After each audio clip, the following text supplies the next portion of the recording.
for Wednesday, January 14th. The responsibility of this board is to carry out locally the Commonwealth policy to preserve the wetlands and to accommodate economic activity so as not to prevent their despoliation.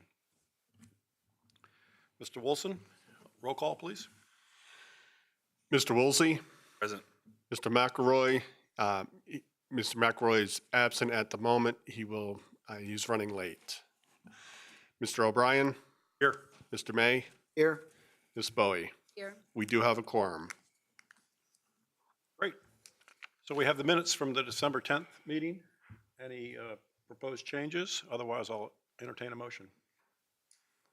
I'll make a motion to approve the minutes from December 10th, 2025 as presented. Those in favor, say aye. Aye. Minutes are approved as written. We'll now move to the public comment period. This period offers a chance for community members to express their opinions. Topics shall be directly related to the specific public hearing items, actually not related to the specific public hearing items. To participate, speakers must provide their name and address for the record. Is there anybody that would like to make a public comment? Not seeing any volunteers. I will now open the public hearing. The outline for tonight's public hearing will be a staff presentation followed by any questions or clarifications from the board. Then the public hearing will be opened. At that time, anyone wishing to speak may do so once called upon by the chair. All public speakers must state their name and address for the record. Presentations before the board are subject to time limits. After everyone wishing to speak has done so and discussion among the board has concluded, the public hearing will be closed. We will now take the first case, WJPA 25-0032. Ms. Grosjean.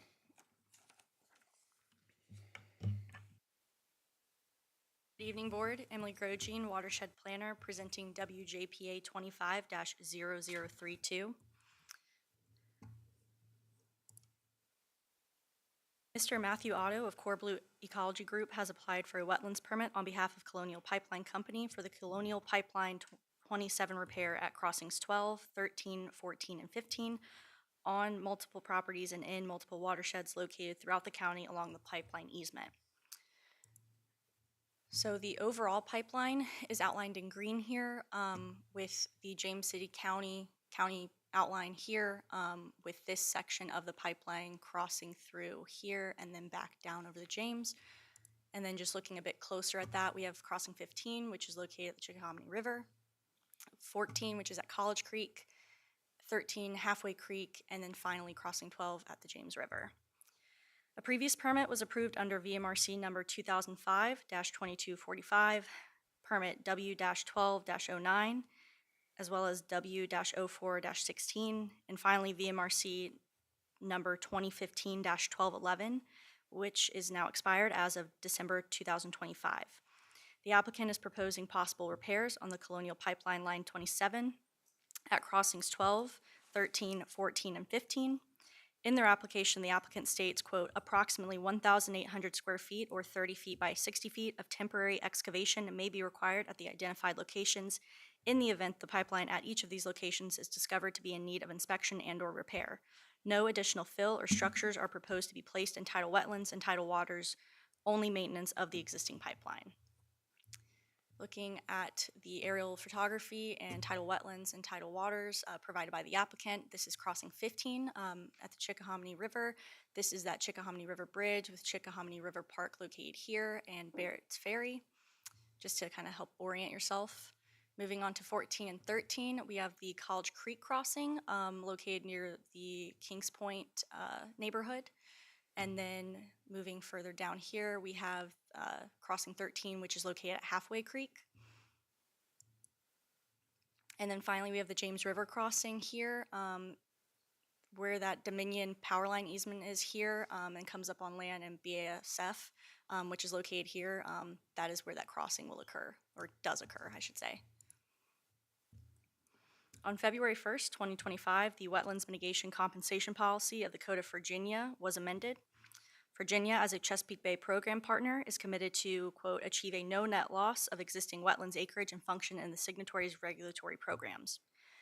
In order for a proposed project to be authorized to impact wetlands and compensate for the wetland loss in some prescribed manner, the following 3 criteria must be met.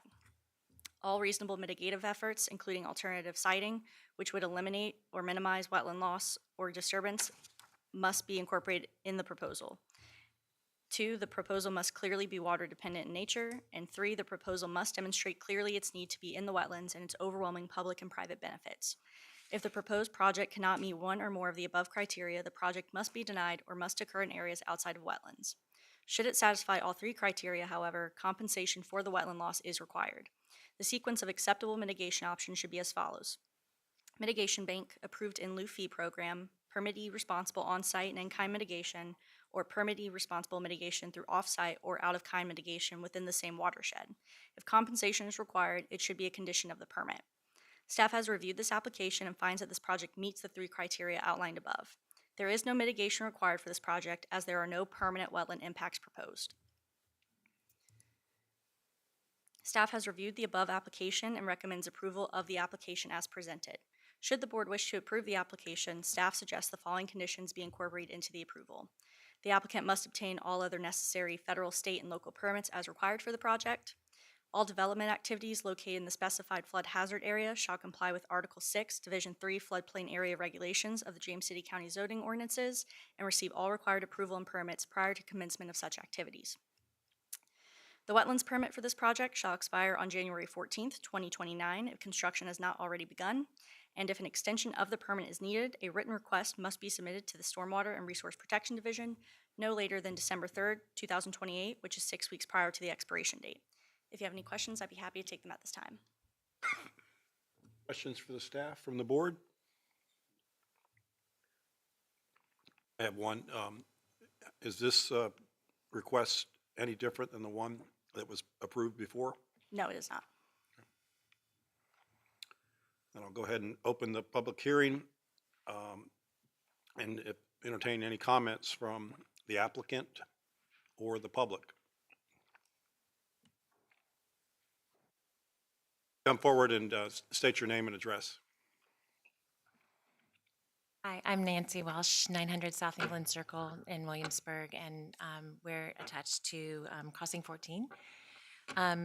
So understanding that this is the same application that was standing before, I'm just curious how many years, was it a similar permit for the same number of years that you're asking for now? Okay, and what type of work was done? Was anything done during the prior period?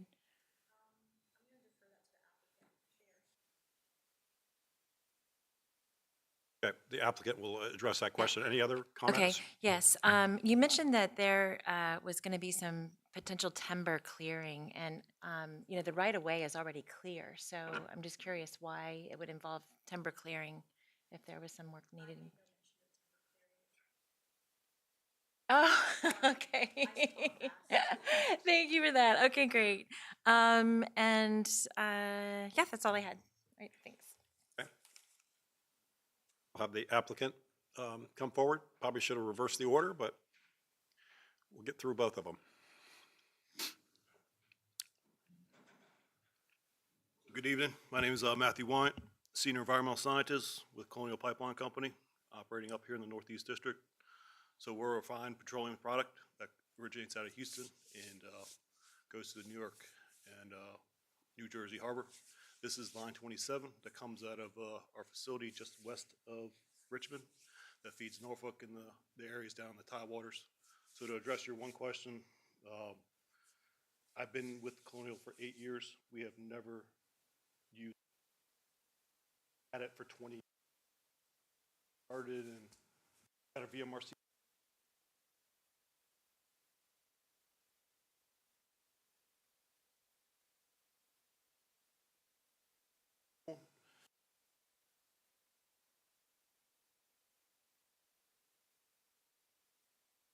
It's just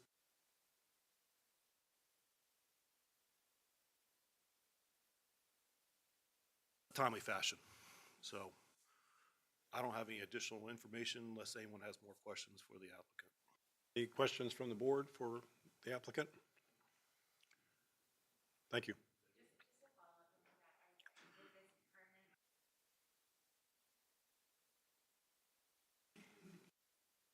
Everybody can hear you. With a, sorry? So everybody can hear you. Yeah, okay. So with a permit that you guys are asking for, are there any specific projects that you do have slated on this permit We or have for no this permit? projects in the near-term future Okay, at this point in time. okay. And how do you know when there's a repair that's needed? So we do a lot of in-line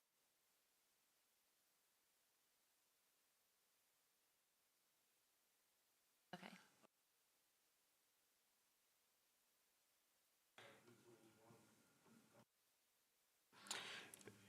Okay.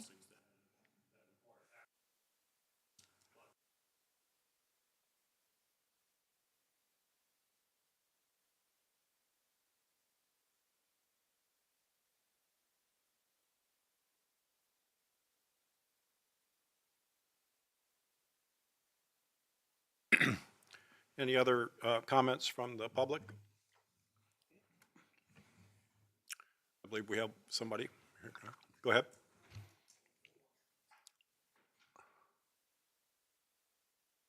The microphone's not working. And this is for the board, but also for everyone in attendance. The meetings are on video and they're recorded, which is part of the record for review for anything that happens here. So if when you want to speak, you could come up and speak into the microphone, and in a scenario like what just occurred, if one person asking the question could step aside and then the person who was answering it could speak into the microphone, that's very helpful for preserving that record. Thanks. Good evening. My name's Jack McEwen. I live at 800 South England Circle in Williamsburg. Ours is one of the properties that is on the list for notification. The pipeline runs about 30 feet from my dock and through our property line. It is subject to an easement that dates from 1963. And I am curious, reading through the filing, that there seems to be a blanket right to undertake work on our property, and that there's no really well-defined mechanism by which property right owners can get actively involved in the discussion about what that will take. I understand that this is a blanket permission that has not been subject to any real activity, but on the other hand, as a legal document, it gives CP the right to come onto our property with heavy equipment at any time if they detect an immediate problem. We understand the safety issues here, but what I don't see in the original easement, nor in the filing, is where do riparian rights of individual property owners come into play. Because the impact on our stretch of Tutter's Creek, where the pipeline runs, could be enormous. It's subject to tidal flows, obviously, but also it gets a large flow of fresh water now from the retaining pond at Tutter's Creek Pond, which is a stormwater retaining pond that was expanded for the quarter path crossing development. And the volume of water that comes down now during heavy rains is quite enormous, and that our creek turns into a lake. And we are concerned that the unpredictability of what any kind of trenching that would go on and damming of that body of water would impact not just our property, but downstream from us, all the adjoining houses which weren't developed in 1963. The planning for that community did not begin until 1993, 30 years later. So the waterfront properties now line halfway down to Halfway Creek, along Tutter's Creek. All of those would be impacted, even though they're not in the list of specific properties that are subject to the easement. So my concern is there a mechanism contemplated, or is there one in the document, in the filing, by which concerned individual property owners can raise questions, engage in a dialogue? And to the degree that this document, this easement, does not even mention marshland or riparian rights, what mechanism would exist for us to seek accommodation? Because as it stands right now, it talks about impacts on land, but it does not talk about riparian rights at all. So we think it's an inadequate document, that it pre-exists the Clean Water Act of 1973 by a full decade. Clearly, a lot has changed in terms of state, local, and federal law in terms of how wetlands are treated, and we don't think that the current documentation is adequate to address that in terms of individual property owner rights. That's my comment. Would the applicant care to address those concerns? Before you make your comments, let me just also point out that this particular board is only responsible for taking a look at the impact that this project will have on the wetlands, not the entire pipeline itself, just the wetlands. You raised some issues that were outside of the wetlands. Those would not be handled by this particular board. So we're here to really take a look at the efforts that are underway to ensure that there's minimal impact to the wetlands in the project that's being proposed. When it comes to work in these areas, especially the stream crossings, and especially as they get more complex, like Chickahominy and the James River, there's going to be detailed analysis that we're going to pull through with engineering. There will probably be detailed hydrology and hydrologic studies done just to confirm what we're doing. I can tell you, when we do maintenance work on our pipeline, especially in the waters, wetland areas, we always look for low flow conditions. That's usually a condition under all of our permits. You need to enact on low flow to prevent sedimentation, to prevent excessive damage, and actually to allow us to access those areas. So I can't speak, and we're talking wetland boards, but if you're talking property rights and things like that, I believe under the VMRC blanket authorization, we still have to do a public notice period, which would give everyone the opportunity to review what we're doing, our activities. And of course, we are very conscious of our landowners. Every landowner that we're going to do work on or get onto their property would have prior notification before we ever came on site. So a couple of aspects that I address at this point. Come to the microphone if you have a question. I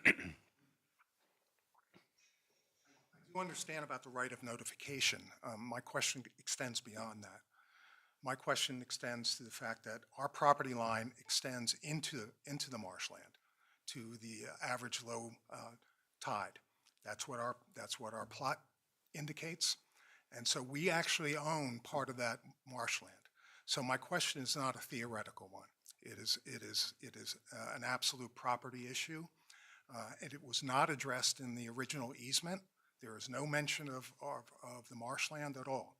So, and clearly there would be impacts on my property beyond the easement, beyond the borders of the easement, impacts that could be potentially severe. So that is the nature of my concern, and what I'm not seeing beyond the notification period, what I'm not seeing is an actual definitive mechanism by which individual property owners can raise serious issues about their property rights and riparian rights. And I think it doesn't, I don't think there's a neat differentiation, because we do own into that marsh to the mean low tidal, and our riparian rights flow from that, and they would be impacted. So and they were not addressed in the easement. The original easement going back 63 years. 63 years ago, the property that our community was built on was uninhabited, woodland. It was owned, but it was not actively used. And so all that followed subsequent to the granting of that easement.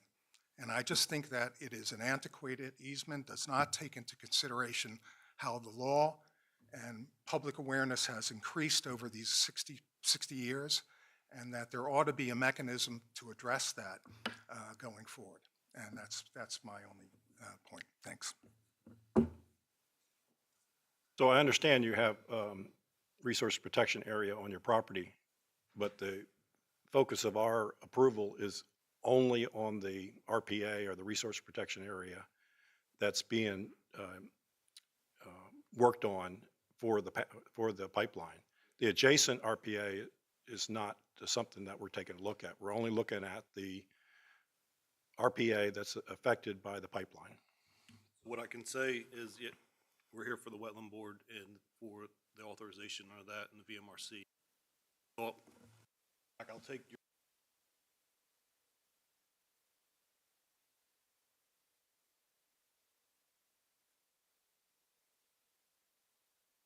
A little bit closer to the microphone. I'm gonna take this back to my property and right-of-way department to talk more about the easement rights and things like that, but I can't answer those questions at this point in time. Thanks. Have any other comments from the public? Then I'll go ahead and bring it back to the board for discussion among the board. Comments? Could we see the graphic of the easement? Was there such a thing? On I'm the- sorry, I got here a few minutes late. On the things you were presenting, I think you were showing the different places where the crossing was. Yeah.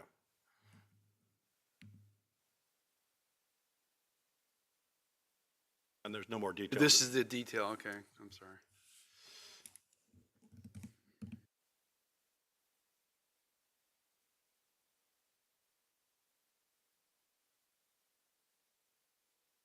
Where's the one for the Halfway Creek? Right there, 13?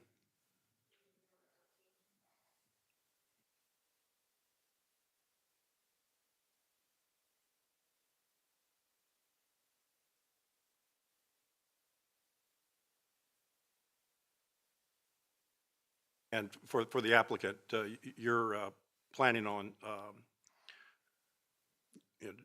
quote unquote disturbing the wetlands in the pipeline area for crossing 13, but what are your mitigation efforts to ensure that that impact is minimal? So we always, we put, what was it, 20 by 40, right? We estimate a 30 by 60 work area, but we always try to minimize that to the greatest extent possible. Usually when working in wetlands, we always work off of timber board mats or fiberglass mats. That again reduces the ground disturbance in that area from tracked equipment. And everything's gonna be temporary. So we're just digging up the pipeline, doing what we need to do, to the pipeline, restoring it, putting the topsoil back on with the wetland seed mix that we have for this area. So everything's very temporary. We try to minimize as much as possible. Because the more wetlands you disturb, the more we have to restore. And is your expectation that the work will impact the wetlands on a temporary basis, but in time it'll be restored to where it was before? Correct. We come back and fix it. Come back and, especially when we're on private property, we listen to the landowners. We'll come up whatever we need. Just of the environment. Question. 30 feet. About a center line light. Like we go 50. How long is this work expected to take? So, we have various maintenance activities that could occur in this area. It could be maintenance digs, which can average anywhere from 5 to 7 days. If we have a larger recoat project where we have to actually dig up the pipeline to recoat, put a new coating on the pipeline, that can be anywhere from 14 to 28 days. So those erosion projects that can be a couple days. So it just depends on what the actual aspect of the work is and how long it's going to be. We try to minimize project. There's a lot. That's from laying the mats, doing the work, pulling the mats out.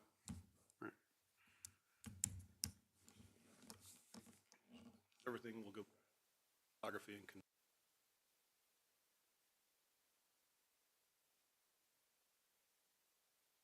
For a discussion amongst the board? Go ahead and close the public hearing and back to the board. Do we have either a comment or a motion? Chair, I would say, based on the limited scope of this board's involvement with just the wetlands portion of this type of project, and we don't get into the legalities surrounding easements and things of that nature, I would be in support.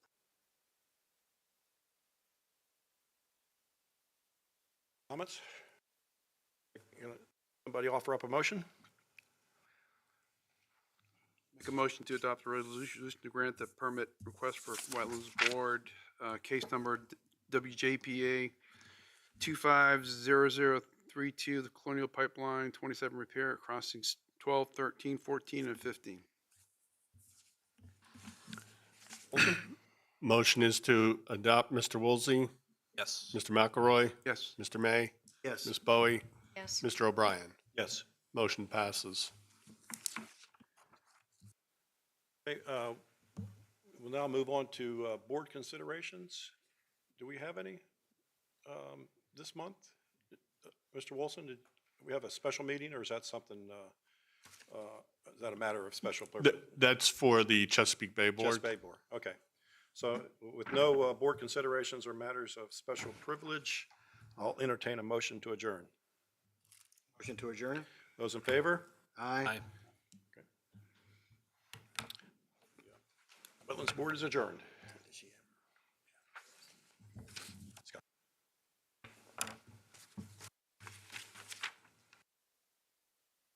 Oh, I have one. Thank you.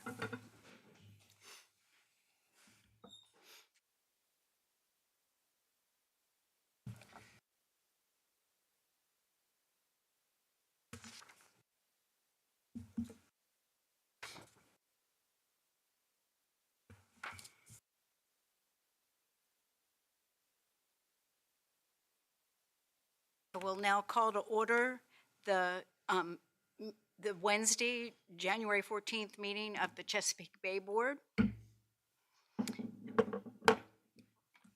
It is the responsibility of this board to carry out locally the Commonwealth policy to protect against and minimize pollution and deposition of sediment in wetlands, streams, and lakes in James City County, which are tributaries of the Chesapeake Bay. Mr. Wilson, roll call, please. Mr. Woolsey, Yes. Mr. McElroy, Yes. Mr. O'Brien, Here. Mr. May, Here. Ms. Bowie. We will now consider the minutes from the December 10th meeting of the Chesapeake Bay Board. Are there any changes requested from the board? I'll make a motion to approve the minutes from December 10th as amended. No, I'm sorry, as presented, As presented? since we had no amendments. All right. May I hear a vote, please, to approve the minutes? Aye. Aye. Aye. I will now open the public comment period. The public comment period offers a chance for community members to express their opinions. Topics discussed shall not be directly related to specific public hearing items.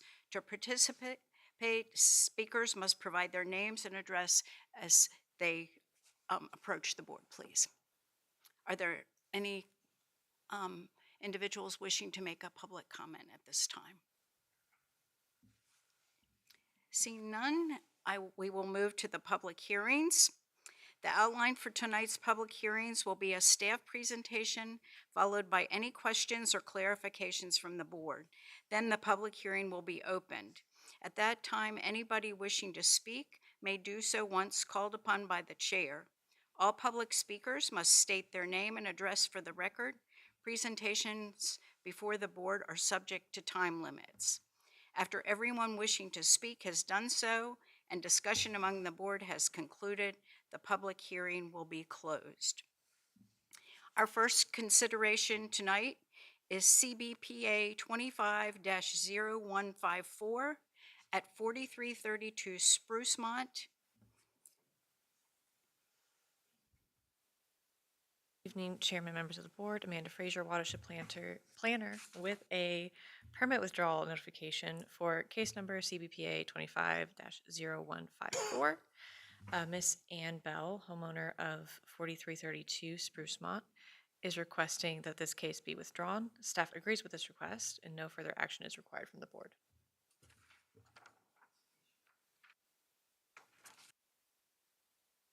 Moving on to CBPA 25-0141 at 4748 Westhampton,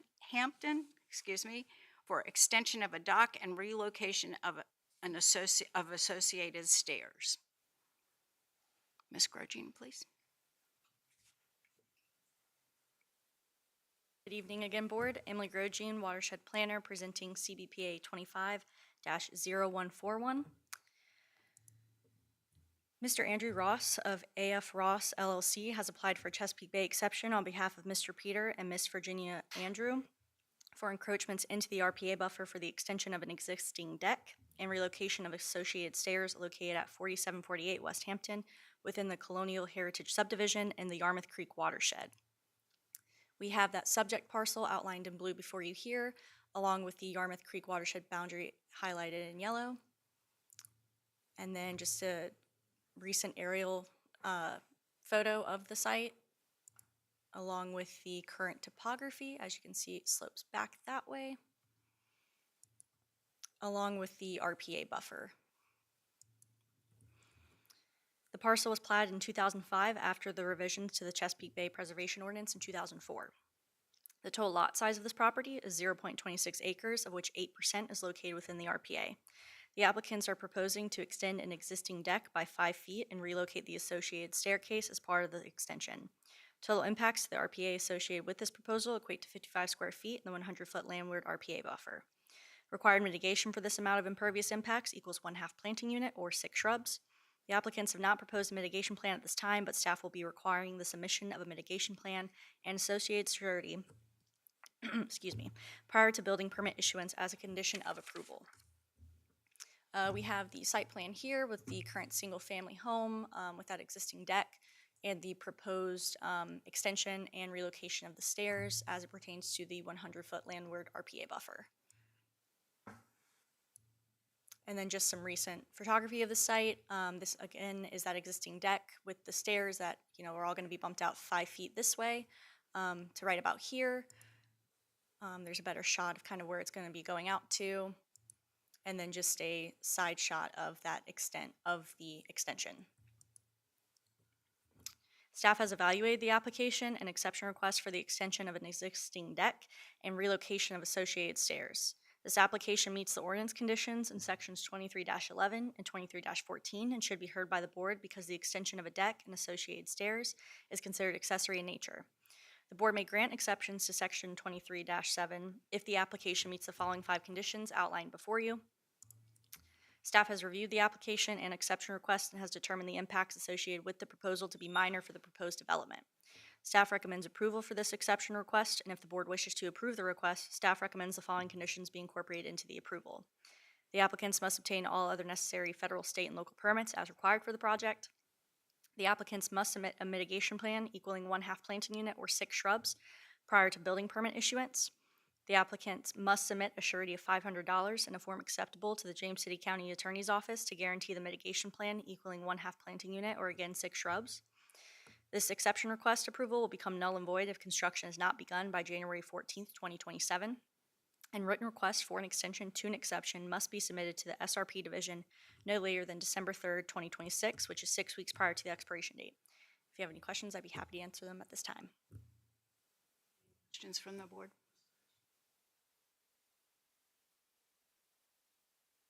Thank you. Thank you. I will now open the public hearing. Would anyone care to approach the board and have comments or ask questions?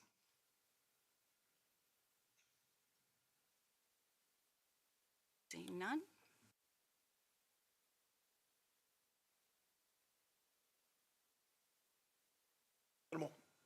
Very minimal. Minor impacts, I would support the staff's recommendation for approval. I will close the public hearing. May I have a motion to approve? I'll make a motion to adopt the resolution to grant the exception request for Chesapeake Bay Board case number CBPA-25-0141 at 4748 Westhampton. Motion to adopt the resolution. Motion is to adopt. Mr. Woolsey, Yes. Mr. McElroy, Yes. Mr. O'Brien, Yes. Mr. May, Yes. Ms. Bowie. Yes. Motion passes 5-0.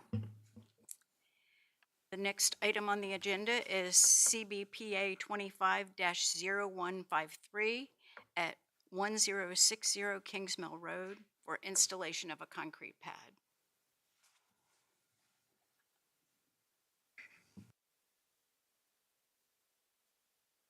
Evening, Madam Chair, members of the board. Amanda Fraser, Watershed Planner, presenting CBPA 25-0153.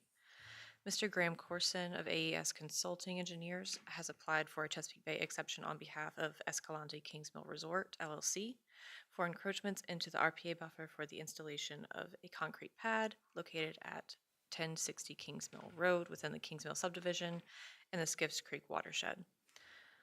The parcel was replatted in 2010 after the revisions to the Chesapeake Bay Preservation Ordinance in 2004. So we have the subject parcel outlined in blue. Covers much of the golf course and some other Kingsmill Resort amenities. The project area is down here near the marina. Here's a closer aerial image. And again, the project area is going to be approximately right here. Existing topography, resource protection area, and site plan. The total lot size of this property is 191.39 acres, of which 20% is located within the RPA. The applicant is proposing to install a concrete pad for the Kingsmill Marina fueling station. Total impacts to the RPA associated with this proposal equate to 40 square feet to the 50-foot landward RPA. Required mitigation for this amount of impervious impacts equals half a planting unit, 6 shrubs. The applicant has proposed a mitigation plan equaling 6 shrubs, therefore satisfying county mitigation requirements. So here's a more blown out look at the site plan. You can see the edge of the water here, some of the existing marina infrastructure. And then looking closer at the project area, again, the concrete pad will be here. They're proposing mitigation behind it, and all of this existing impervious is to remain. Photos, again, pad is going to go right about here, and then right in front of this pole. And then shots of the area and looking back down towards the marina. Staff has evaluated the application and exception request for the installation of a concrete pad. This application meets the ordinance conditions in sections 23-11 and 23-14 and should be heard by the board because the project is outside the scope of an administrative approval. The board may grant exceptions to section 23-7 if the application meets the following 5 conditions, which you have before you. Staff has reviewed the application and exception request and has determined the impacts associated with the proposal to be minor for the proposed development. Staff recommends approval for this exception request, and if the board wishes to approve the request, staff recommends the following conditions be incorporated into the approval. The applicant must obtain all other necessary federal, state, and local permits as required for the project. The applicant must submit a surety of $500 in a form acceptable to the James City County Attorney's Office to guarantee the mitigation plan equaling 6 shrubs.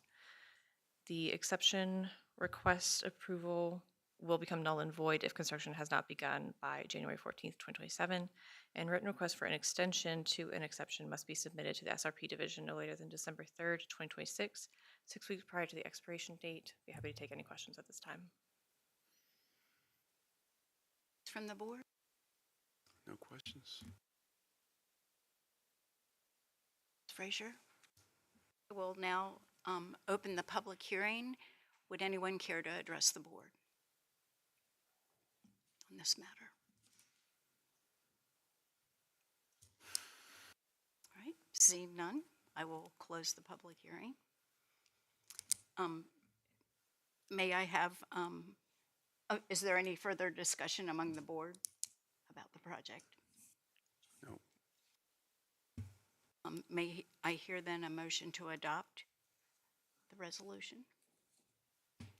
Make a motion to adopt the resolution to grant the exception request for Chesapeake Bay Board, case number CBPA 25-0153 at 1060 Kingsmill Road.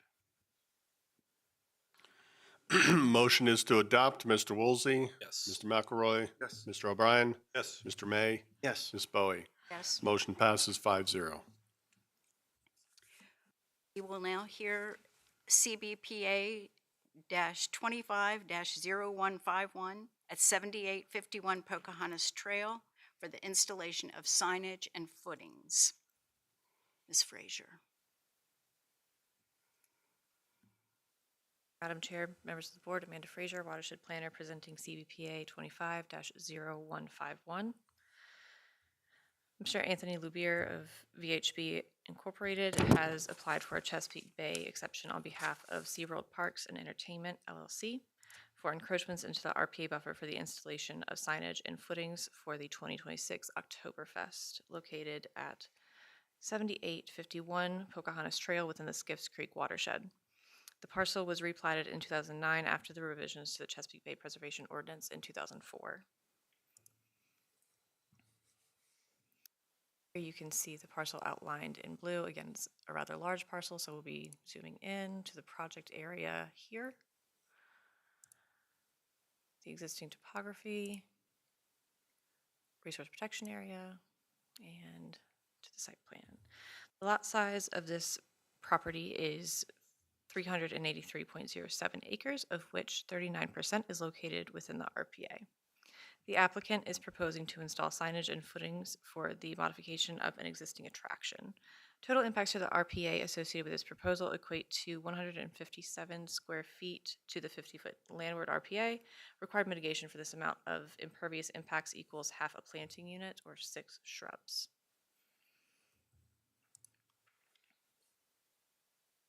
A little bit more detail on the mitigation plan.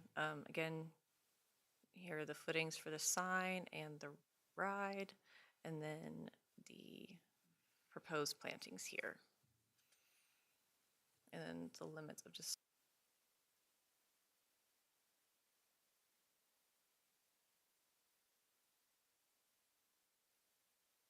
photos of the site. Again, the project area is approximately right here. Into where the current attraction ends, spanning over this direction, and then looking back up the hill a little bit.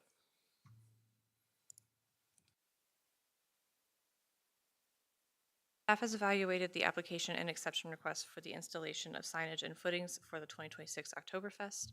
This application meets the ordinance conditions in sections 23-11 and 23-14 and should be heard by the board because the project is accessory in nature and outside the scope of an administrative approval. The board may grant exceptions to section 23-7 if the application meets the following 5 conditions, which you have before you. Staff has reviewed the application and exception request and has determined the impacts associated with the proposal to be minor for the proposed development. Staff recommends approval for this exception request, and if the board wishes to approve the request, staff recommends the following conditions be incorporated into the approval. The applicant must obtain all other necessary federal, state, and local permits as required for the project. The applicant must submit a mitigation plan equal to half a planting unit or 6 shrubs. The applicant must submit a surety of $500 in a form acceptable to the James City County Attorney's Office to guarantee the mitigation plan equaling half a planting unit. This exception request approval will become null and void if construction has not begun by January 14th, 2027, and written request for an extension to an exception must be submitted to the SRP division no later than December 3rd, 2026, 6 weeks prior to the expiration date. Happy to take any questions at this time. Questions for Ms. I do have a question. Will the existing fence be disturbed in any way? I will defer that this. to the applicant. Okay, thank you. Thank you, Ms. Frazier. We'll now open the public hearing. If you care to make a comment, please. Hello, Anthony Lubier from VHB applicant. The existing fence will be rolled up, and a few posts will have to get adjusted around the new foundations. So there will be a minor, we'll probably have 6 more post holes for the fence, but that's really about it. Questions from the board? Modification to the existing attraction that warrants the need for new signage. Might want to let the owner specify. We try not to give too much away, but because of where the existing track falls, this feature had to be placed at this location. We pulled it up the hill as much as we could to stay out of the seaward RPA. But this entity for theming really needs to be at this location.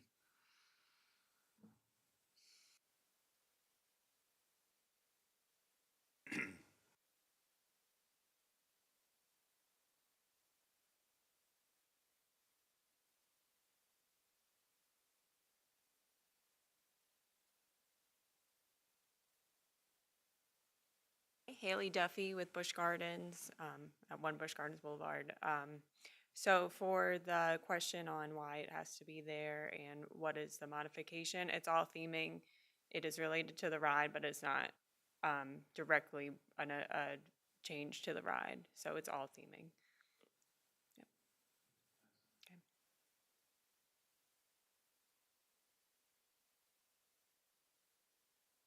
Anyone else caring to speak? All right. I will close the public hearing.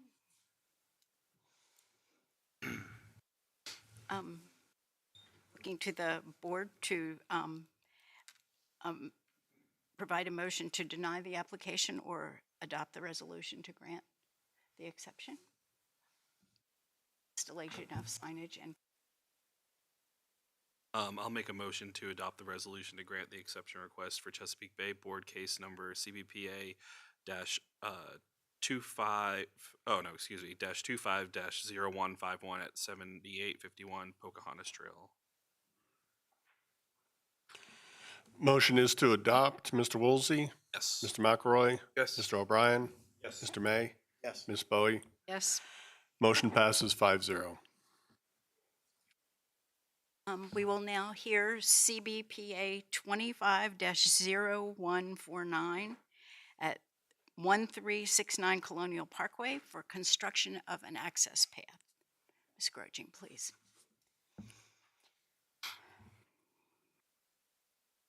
Evening Board, for the last time, Emily Grogin, Watershed Planner, presenting CBPA 25-0149.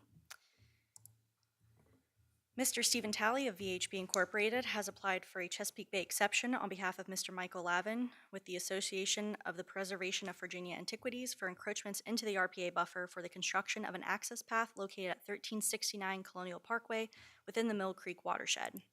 The parcel was platted in 1907 prior to the adoption of the Chesapeake Bay Ordinance in 1990.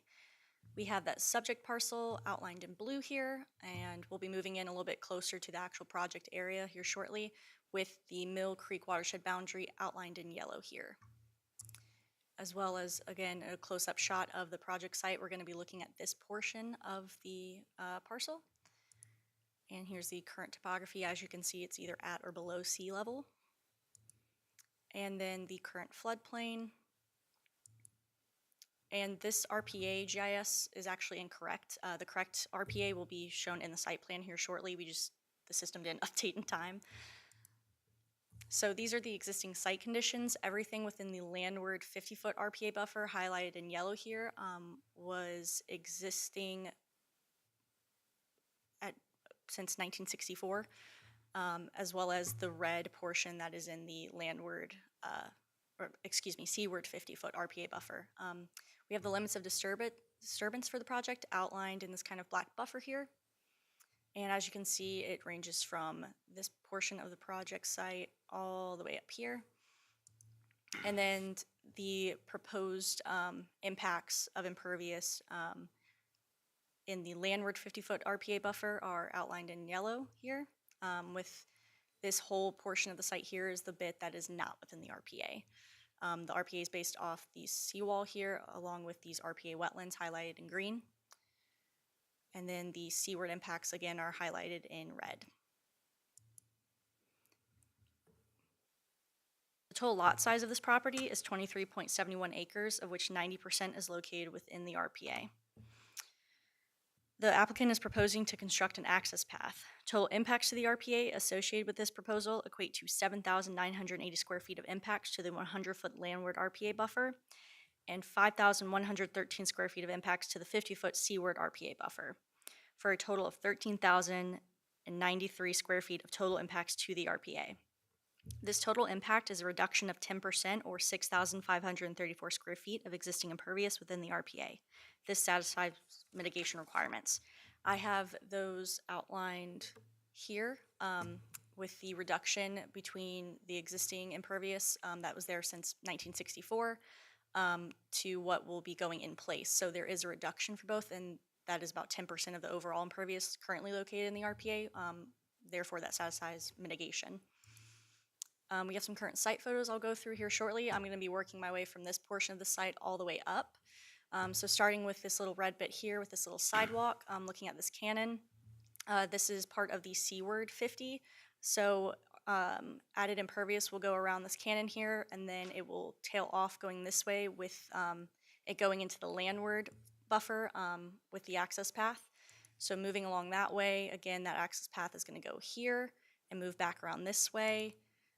Now going on the other side of that previously shown structure, we will have, again, that access path here where it'll branch off, and then it'll encompass this statue of John Smith and then go into a portion of this structure here, and just moving closer so you can see kind of where it goes in here, and it will be located within the landward 50. And then skipping ahead a bit to this portion, this will bump out in the landward 50 to encompass this well here, and then it'll snake back out of the RPA and then back into the landward portion up here. So if we move up closer here, that'll come around here, and then moving towards this structure, the access path will continue in the landward, and then just moving a bit closer, but quickly looking over here to this little bit that will be located in the landward 50, right about here. And then just moving back, this will be part of the access path as well, leading up to the building, and then going to the other side of the building, there will be more impervious added. And then coming back to this end of the path, this again will all be added impervious with the path kind of trailing off here, and we'll work our way up here in the photos here shortly to show the encroachment into that seaward buffer for the path. Just moving up a little bit closer here where it will go back into the landward buffer and reconnect with an existing pathway. Staff has evaluated the application and exception request for the construction of an access path. This application meets the ordinance conditions in sections 23-11 and 23-14 and should be heard by the board because the construction of an access path is considered accessory in nature. The board may grant exceptions to section 23-7 if the application meets the following 5 conditions outlined before you. Staff has reviewed the application and exception request and has determined the impacts associated with the proposal to be major for the proposed development. Staff recommends approval for this exception request, and if the board wishes to approve the request, staff recommends the following conditions be incorporated into the approval. The applicant must obtain all other necessary federal, state, and local permits, including the submittal of an erosion and sediment control plan and a land disturbance permit as required for the project. The applicant must submit an as-built of the access path project at its completion. This exception request approval will become null and void if construction is not begun by January 14th, 2027, and written request for an extension to an exception must be submitted to the SRP division no later than December 3rd, 2027, which is 6 weeks prior to the expiration date. If you have any questions, I'd be happy to answer them at this time. Sorry if I missed it when you said, if you said this earlier, what material is the access path going to be made out of? There is a current planning condition for the material used. As far as the board's concerned, regardless of material, we consider it impervious across the board. Yeah. Path that's mostly there now. It's been there since 1964, so some of it is counted towards that swap. So what they're putting in now is, In addition to the crushed gravel so what the path that's there is like, it's like a crushed oyster shells or crushed gravel or something. But isn't that not considered impervious? it is, but it's technically grandfathered since it's been there since 1964, which was prior to the Chesapeake Bay Preservation Ordinance in 1990. Yes. In 1606. I will defer that one to the applicant. Further questions? Discouraging. Okay, thank you. Discouraging. Would anyone care to address the board about the project?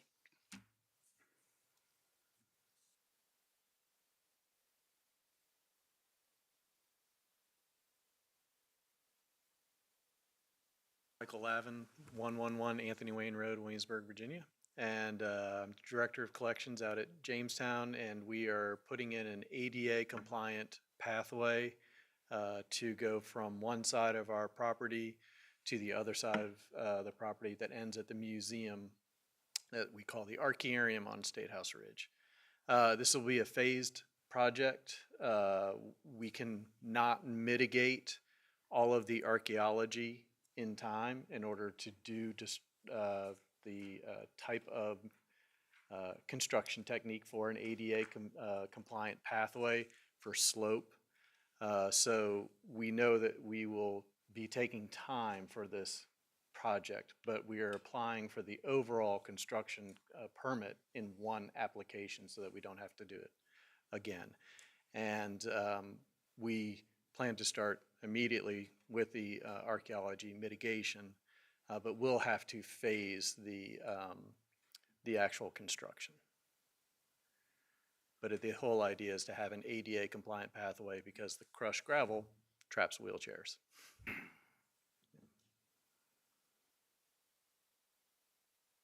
Questions?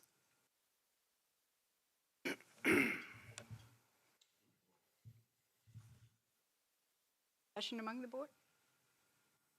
I would support staff's recommendation for approval for this project.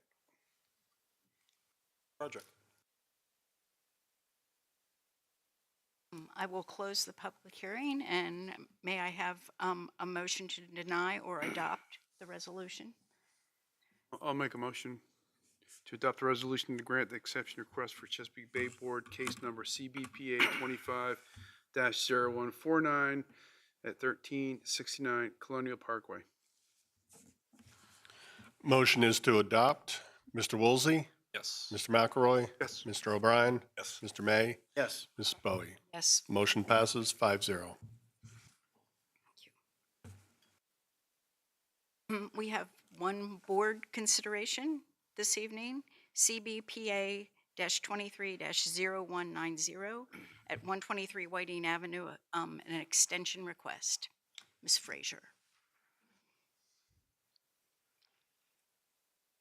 Evening, Madam Chair, members of the board. Amanda Frazier, Watershed Planner, presenting CBPA 23-0190 extension request. Mr. Barry Moses with James City County is requesting a 2-year extension to CBPA-23-0190, originally approved on March 13th, 2024. Staff concurs with the request for a 2-year extension with the stipulation that all permit conditions except for the expiration date be reauthorized and the new date of expiration be March 13th, 2028. It's for Ms. Frazier.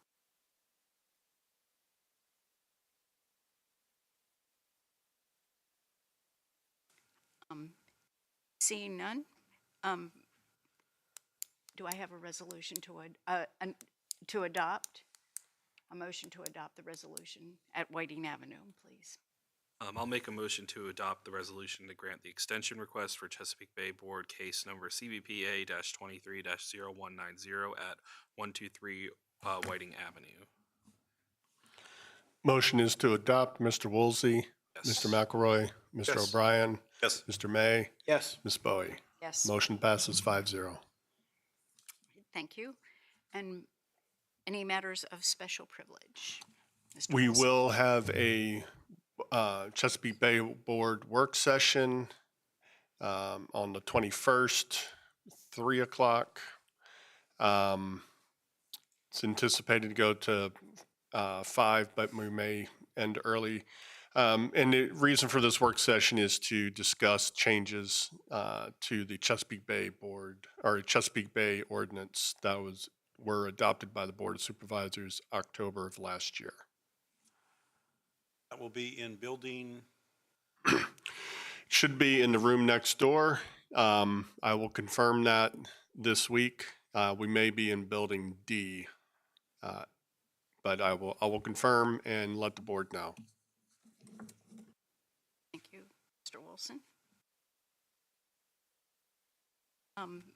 Seeing no further business, do I have a vote to adjourn? Motion to adjourn? All in favor, say aye. Aye. Meeting is adjourned.